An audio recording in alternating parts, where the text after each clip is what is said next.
Once upon a time, creating a good podcast was accessible to a few brave souls. Now anybody can do it. Whether you have some deep insight you want to share, or you just want to teach a new made-up language, you can do it, and it's free. There are creation tools that allow you to record and edit your podcast right from your phone or computer. Anchor has a fantastic collection of music for entrances, transitions. Anchor removes the hassle of podcasting, so it can be my hobby and not just a chore. Once I record an episode, Anchor distributes it for me to Spotify, Apple Podcasts, and many more. You can make money from your podcast with no minimum listenership. Now, when people listen to me ramble about history, I get paid. It's everything you need to make a podcast in one place. Download the free Anchor app or go to anchor.fm. That's anchor.fm to get started. Play around with it, and you will get sucked in to the wonderful world of podcasting.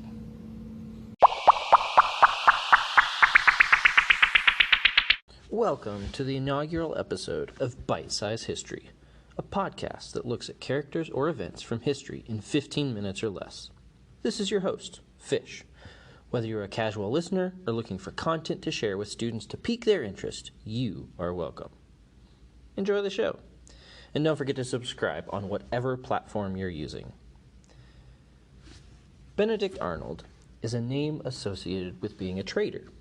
Sheldon from The Big Bang Theory listed him along with Judas Iscariot and Darth Vader as being one of the most traitorous people of all time.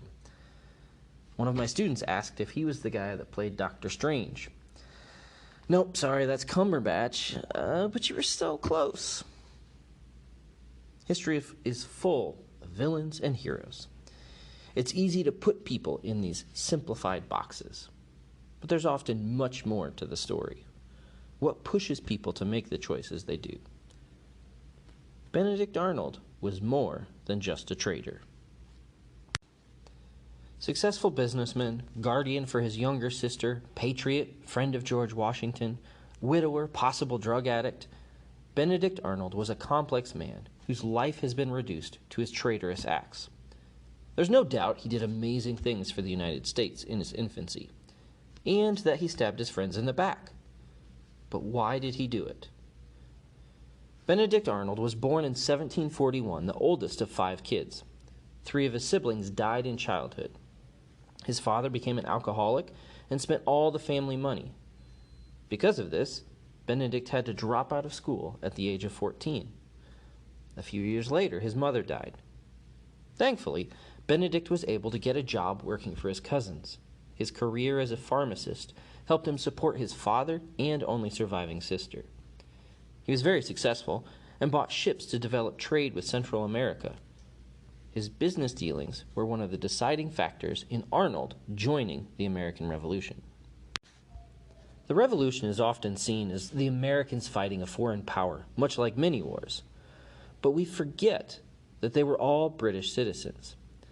The people in the colonies were not all in agreement about breaking away from Britain. Neighbors turned against each other, families did. One group became known as the Loyalists because they stayed loyal to the King of England. The group in rebellion called themselves Patriots because they were standing together for a new nation. One of the first Patriot groups called themselves the Sons of Liberty. The Sons formed in protest of high taxes and trade disagreements. The British government had been through some costly wars, and they felt that the colonies should help them recover. The quickest way to raise money? Increase taxes. Now this hurt businessmen like Benedict Arnold, so he joined their cause. The Sons, they were actually successful in stopping the Stamp Act in 1766. But the government found other ways to get their money.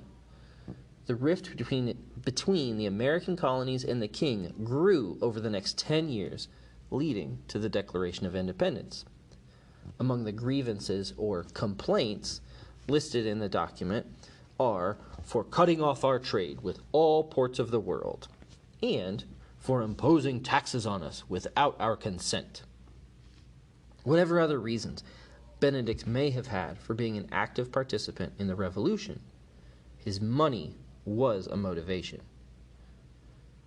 When war broke out in 1775, Benedict joined up, quickly surprised everyone with his military skill. He was brave, he had a quick mind to find solutions to difficult problems. One of his most well-known victories was at the Battle of Ticonderoga. I actually said it right. Awesome. I've been practicing. Anyway, he, along with fellow commander Ethan Allen and a small force of men, captured the fort. They conducted more raids in the area, stealing supplies. This was the beginning of offensive combat against the British military. They had interacted a few times before, but it was always in the colonists trying to defend something, but now they're actually taking the fight to the enemy. The cannon seized at Ticonderoga, I got too cocky, I said it wrong, Ticonderoga, would make their way to Boston to help free the city from the British. Here also started the troubles of Benedict Arnold. He thought pretty highly of himself. He frequently got in fights with other officers about the best course of action, and he wanted to receive praise and promotion for everything he did.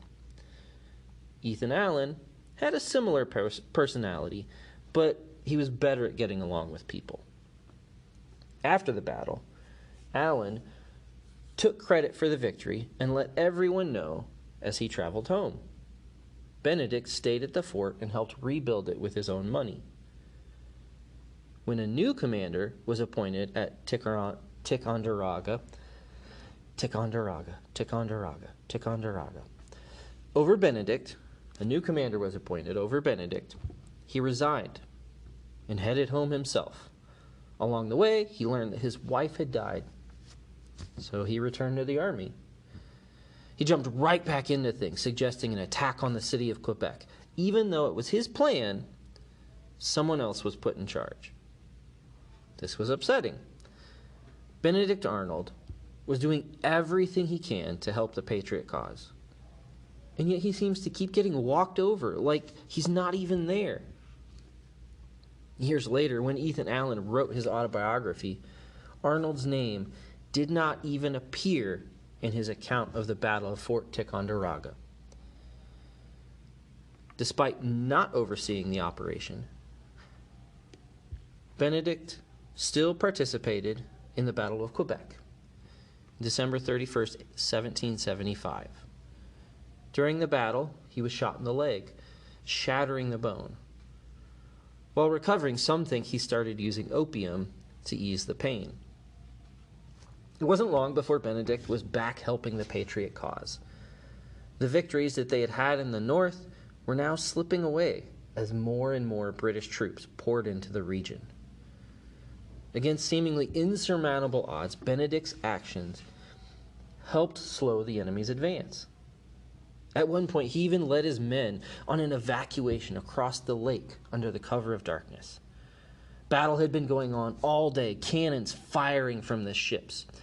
And so he counted on the men of the British fleet being hard of hearing, their ears still ringing from the cannon fire, essentially. And his small ships were able to quietly slip by to safety. Now, twice more, Benedict would be passed over for promotion. Officers that were not nearly as qualified were placed over him. Both times, Benedict resigned, but Washington would not accept it. He knew great men like Benedict Arnold were needed if they were going to stand a chance against the more powerful British. But Benedict's views were changing. He wasn't getting the respect that he felt he deserved. He had lost friends in combat. His wife died while he was away. He had left his business to fight and was even using his own money. On several occasions, he was accused of using his military position to profit off the war. Everyone was doing it. But Benedict Arnold was the one getting attacked in the newspapers. He just couldn't seem to get along with anyone. One man even said, "Money is this man's God, and to get enough of it, he would sacrifice his country." Feels a little bit like foreshadowing there. So let's briefly go back to the fighting. At the Battle of Saratoga, Arnold got in another argument, and he was removed from the field of battle. He had disagreed with his commander's orders, and he had pushed him to the side, but then even while he's sitting there on the sidelines, he's watching this battle going on and realizes, I can lend a hand to this. So once again, he disobeys, and he leads a charge against the British forces. Now, the battle was eventually won, but Arnold was once again shot in the leg. Now, if you're wondering how this could happen twice, officers were on horses, so their legs were around chest level. Benedict's leg was broken so badly that they wanted to amputate, but he refused. He told the doctor to reset his leg. The doctor begrudgingly did it, and it didn't heal properly. So his left leg was permanently about 2 inches shorter. And this injury would pain him for the rest of his life. His need for painkillers increased. Washington felt that Arnold's days of combat were over. But he still respected the man. He still felt like he deserved a command. So he put him in charge of Philadelphia, which had recently been taken back from the British. There, he met a beautiful 18-year-old named Peggy Shippen. Nothing weird about that, except Benedict was 37. Anyway, they got married and Arnold's life took a turn. Here's where things are still kind of fuzzy, hundreds of years later. Historians used to think that Benedict Arnold contacted the British on his own because he was upset with how he was being treated. In the 1990s, letters were found that suggest Peggy was a big part of Arnold switching sides. The Shippen family were loyalists and had frequently had British officers over for dinner when they had occupied the city. One officer, John Andre, dated Peggy briefly. Even after the Patriots retook Philly, the Shippens maintained contact with the British. Peggy connected Benedict with some of her loyalist friends. He felt like a washed-up has-been who had given everything to the cause, but gained nothing. He was also facing legal trouble for his financial dealings. Feels like it comes down to the money. Benedict Arnold started passing military information to the British in hopes of getting paid. The British wanted more than just a little information. They wanted a resounding victory. They led him along, promising a payout if he could deliver. With this in mind, Benedict Arnold secured a position as commander of West Point. It was an important fort along the Hudson River. If the British gained control of it, they would be able to go from New York City to Canada and split the United States in two. Benedict agreed to hand over West Point if the British gave him 20,000 pounds. That's over $500,000 today. The British response? Maybe. Well, Benedict decided to go for it with the help of John Andre. Unfortunately, Andre was caught with the plans. When Benedict heard of this, he ran away.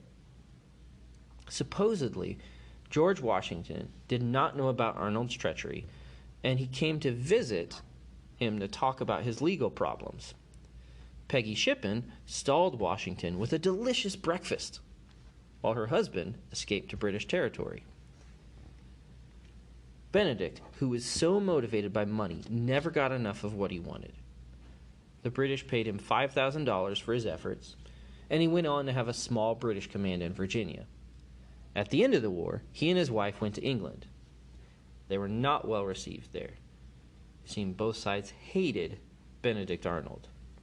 His personality still grated on others, and everyone saw him as only being motivated by money, not having any pride or beliefs in loyalty. Benedict Arnold had a hard life. He experienced a lot of pain and loss. Much of this, he felt, was connected to aligning himself with the Patriot cause, which turned into bitterness. That bitterness festered and turned a hero into a traitor. But even in his heroism, technically he was still a traitor. So were George Washington, Thomas Jefferson, and all the other founding fathers of the United States. How might the war have been different if Benedict successfully handed over West Point?